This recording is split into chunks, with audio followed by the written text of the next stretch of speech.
Bonjour à tous, c'est Alexandre. Bienvenue dans cette nouvelle vidéo qui, comme vous avez pu le voir, va s'appeler Un été sans algorithme. Je sais que l'été est déjà bien entamé, mais cette vidéo a pour but de vous faire une petite piqûre de rappel à mi-chemin afin de vous rappeler qu'il est important de profiter au maximum de tout ce temps qui vous est donné durant l'été. L'ironie du sort, c'est que tu tombes probablement sur cette vidéo grâce à un algorithme, comme quoi ils ont parfois du bon, mais on va essayer de s'attarder un peu plus sur justement les effets négatifs de tous ces algorithmes qui ont tendance à nous enfermer, et d'autant plus durant l'été où le temps, on va dire, qui n'est pas passé à l'extérieur est probablement du temps qui est mal rentabilisé par rapport à l'hiver où dans tous les cas on est forcé de rester à l'intérieur. Je profite du début de cette vidéo pour vous dire que si jamais vous avez besoin d'aide pour améliorer certains aspects de votre vie, peut-être vous aider sur votre désencombrement, ou bien encore optimiser votre temps, ou peut-être même vous lancer dans le monde de l'investissement, n'hésitez pas à me contacter, notamment sur X ou bien encore Instagram. Les liens sont dans la description. Je cherche à aider des personnes gratuitement sur tous ces sujets-là. Donc, si jamais vous avez envie qu'on en discute, n'hésitez pas à me contacter. Je me ferai un plaisir de vous répondre et également de vous aider sur tous ces sujets-là qui, moi, me tiennent à cœur. Et je suppose que vous aussi. Et j'espère pouvoir vous être utile, du moins pour ceux que ça intéresse. Dans cette vidéo, je t'encourage à être ton propre algorithme. Tu n'as pas besoin de toutes ces recommandations, tous ces programmes informatiques qui pensent savoir mieux que toi ce que tu aimes. On veut nous le faire oublier, mais on a l'impression avec le temps que seules les recommandations faites par un algorithme sont pertinentes pour nous. On a totalement perdu cet instinct de recherche volontaire, c'est-à-dire qu'on a une idée et on fait nous-mêmes la recherche pour l'obtenir. Quand on était enfant, l'été semblait infini. Pas parce qu'il durait éternellement, mais parce que chaque jour semblait être suspendu dans le temps. C'était une parenthèse, un entre-deux entre qui on était et qui on allait devenir. On avait peu de responsabilités, on faisait plein de découvertes et on passait très souvent des moments qui nous changeaient vraiment. Aujourd'hui, l'été, c'est devenu totalement ordinaire. Quand on grandit, forcément, on perd cette sensation des premières fois. Quand on est adulte, l'été est souvent ordinaire. C'est juste une pause dans notre quotidien avec un petit peu plus de soleil, un petit peu plus de temps, des meilleurs moments peut-être passés avec des amis. Et pour ceux qui ont plus de chance, peut-être 1 ou 2 semaines de vacances. Mais on en vient à perdre cette étincelle, on en vient à perdre cette volonté de transformation durant cet été qui était caractéristique de quand on était plus jeune. On était toujours une nouvelle personne à la rentrée scolaire en septembre. On n'était plus le même que lors de la fin de l'année en juin. On évolue tellement vite à cet âge-là qu'on était forcément différent. Pourtant, il n'y a aucune raison que ça change. Même quand on est adulte, on peut toujours passer des étés où on s'améliore soi-même, où on découvre de nouvelles choses, et on peut encore vivre un été puissant qui nous change. En réalité, l'un des coupables à tout ça, à tout ce manque de changement pour moi, ce sont les algorithmes. Ils nous enferment dans une zone de confort où tout est calculé pour qu'on reste le plus possible captif à l'intérieur de cet algorithme. Il n'y a plus de hasard, il n'y a plus aucune découverte, il n'y a que des recommandations qui sont extrêmement prévisibles. Ils effacent totalement la notion de temps, ils veulent capitaliser dessus pour nous rendre captifs le plus longtemps possible. Les secondes deviennent des minutes, les minutes deviennent des heures, etc., etc. Et donc la proposition que j'ai à vous faire dans cette vidéo, c'est de passer un été sans algorithme. L'idée n'est pas parfaite, elle est probablement même infaisable, réellement, de nos jours. On a toujours un algorithme quelque part. Mais l'idée derrière tout ça, c'est de prendre conscience que l'on a déjà bien plus que ce qu'il nous faut et bien plus que ce que l'on a réellement besoin. Et donc pour ça, je te propose 5 étapes pour essayer de se défaire de ces algorithmes. La première, ça serait d'avoir un dumb phone. Alors moi, je suis pas forcément très adepte de ce concept-là, bien que je vous le propose aujourd'hui. Tout simplement parce que pour moi, je trouve qu'avoir un téléphone portable sur soi, c'est quand même essentiel. Ne serait-ce que pour noter des idées, avoir un GPS pour pouvoir se déplacer facilement dans une ville et faire une marche par exemple. Voilà, j'ai pas la volonté de perdre du temps sur tous ces aspects-là. Par contre, toujours dans la notion de dumb phone, ce que je peux vous proposer, c'est de supprimer le maximum d'applications de votre téléphone. Toutes les applications que vous allez supprimer durant cet été, ce sera d'autant plus d'applications que vous n'allez pas réinstaller à la rentrée. Je vous encourage bien sûr, de manière générale, les réseaux sociaux, TikTok, Snapchat, Instagram, et toutes ces applications-là qui vous font perdre énormément de temps. Également les applications de jeux, les petits jeux qu'on a tous sur nos téléphones, qui nous font perdre des heures.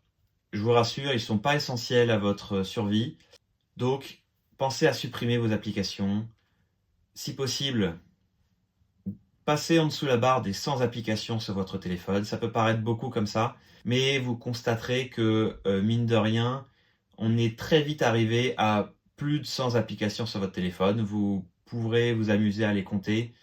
Vous verrez que, à mon avis, vous devez en avoir entre 150 et 200. Moi, en tout cas, c'est le challenge que je me suis fixé. Descendre en dessous la barre des 100 applications.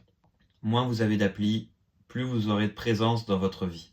Ensuite, deuxièmement, l'une des priorités de votre fin d'été, ça sera de faire du sport. Le sport éloigne forcément des écrans. Oubliez votre summer body de 2025, c'est déjà trop tard. Comme je vous l'ai dit, l'été est déjà bien entamé. Par contre, commencez dès maintenant à travailler votre physique pour l'été 2026. Croyez-moi, vous aurez bien besoin d'au moins 1 an pour réussir à avoir vos résultats souhaités. Moi, j'avais tendance à croire que en 2-3 mois, quelques pompes une fois, 2 fois par semaine, ça allait suffire. Croyez-moi, un bon physique, ça se prépare à l'avance. Et pour avoir des résultats, il faut au moins 1 an d'efforts constants. Donc, je vous encourage à voir à long terme. Pratiquez le maximum de sport durant l'été. Ça vous permettra de sortir, de limiter votre temps d'écran et de préparer votre physique pour vos prochaines vacances d'été. Ensuite, l'une des seules applications que je vous recommanderais, et on va dire que c'est peut-être hypocrite étant donné que forcément je publie sur cette plateforme, mais c'est de changer votre utilisation de YouTube et non pas de la supprimer. YouTube, je trouve que c'est la seule plateforme parmi tous les différents réseaux sociaux, etc., qui a une réelle utilité. Vous avez énormément d'apprentissage à faire sur YouTube de manière gratuite. Et je vous encourage, afin d'optimiser tout ça, à en changer un peu votre utilisation. Vous allez sûrement enregistrer dans votre navigateur internet YouTube, dans vos onglets favoris. Moi, je vous encourage à le changer et à ne plus mettre la page d'accueil YouTube avec toutes les recommandations qui sont faites par l'algorithme. Une bonne astuce, c'est de passer par la page abonnement. Et ça vous permettra non seulement de voir uniquement vos abonnements, je vous encourage également à les trier avant ça, pour éviter de tomber sur des choses qui ne vous intéressent plus, auxquelles vous vous étiez abonné avant. Donc mettez en favori cette page d'abonnement YouTube et accédez à YouTube uniquement via ce lien.